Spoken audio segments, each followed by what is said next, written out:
If you criticize religion, then every so often somebody will say to you quite disapprovingly, you may not have faith in God, but you could show a bit more respect for those people who do. And you might find yourself thinking, well, actually, maybe they're right. It wouldn't hurt to show a bit more respect. After all, nobody likes to be told point blank that their religion is a crock of delusional garbage and a force for evil in the world, that what they call faith is merely fear dressed up as virtue, and that their puerile beliefs are a straitjacket on the whole of humanity. That's bound to put anybody's nose out of joint. So yes, maybe I could show a bit more respect. The only fly in the ointment is I don't actually feel any respect. I have tried, I really have, and I feel just terrible about it, but it just isn't there. I suppose I could lie to myself and pretend, for the sake of people's feelings, because we all know how delicate and tender they can be these days, but the bald truth is I don't actually care about their feelings at all, not even slightly. And of course I realise that should weigh heavily on my conscience, but luckily my conscience knows when it's being bullied and manipulated, so it doesn't care either. My conscience knows that there is no earthly reason for anybody on this planet to respect religion in any way. Indeed, purely on the evidence religion itself provides in such regular abundance, there's every reason to actively disrespect it to the point of outright abuse. And quite frankly, the fact that religion gets so little abuse compared to what it really deserves, I can only attribute to the unbelievable tolerance, restraint, and plain good manners of atheists and secularists everywhere. So if you are a religious person, and if you're thinking of demanding more respect for your beliefs, please try to bear in mind that you and your religion are already getting way more respect than you've ever deserved.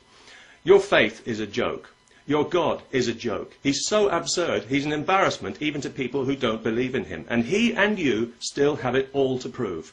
So far, no proof has been forthcoming, nor is it likely to be, as we all well know. So respect, I'm afraid, is out of the question. The best you could hope for is amused incredulity, and that would be on a good day. People say, well, you can only truly understand faith when you have faith, which I take to mean when you've suspended your critical faculties and hypnotized yourself into believing a load of fascist nonsense about your eternal soul, then you'll understand faith. Well, I can certainly believe that. Faith peddlers like to put themselves beyond question by claiming that their faith transcends reason, the very thing that calls it to account. How convenient. Yes, faith transcends reason the way a criminal transcends the law. The word transcendent is very popular with religious hustlers because they never have to explain precisely what they mean by it, other than some vague, superior state of understanding, more profound than mere reason, which is crude and simplistic next to the subtleties and profundities of belief without evidence. If you hear a senior clergyman, and you will, using the word transcendent to explain the nonsense he claims to believe, then you know two things. One, he doesn't know what he's talking about, and two, he doesn't want you to know what he's talking about either. Faith doesn't transcend reason at all. Faith sidesteps reason. It runs away from reason because reason threatens its cosy bubble of delusion. So faith disqualifies reason the way a Dutch criminal court disqualifies truth and witnesses, and for much the same reason. If you're a believer, your faith allows you to adopt a set of beliefs that make absolutely no sense, knowing that you won't be measured by whether they make sense, but by the level of piety that you exhibit in believing them. In other words, your willingness to deny reality becomes a measure of your virtue. No wonder religion is so popular. But what a price you pay for this virtue. You've been persuaded that believing in the impossible is your only hope. How did that happen? And that your purpose is to worship something beyond your understanding, defined by and only accessible through self-appointed intermediaries.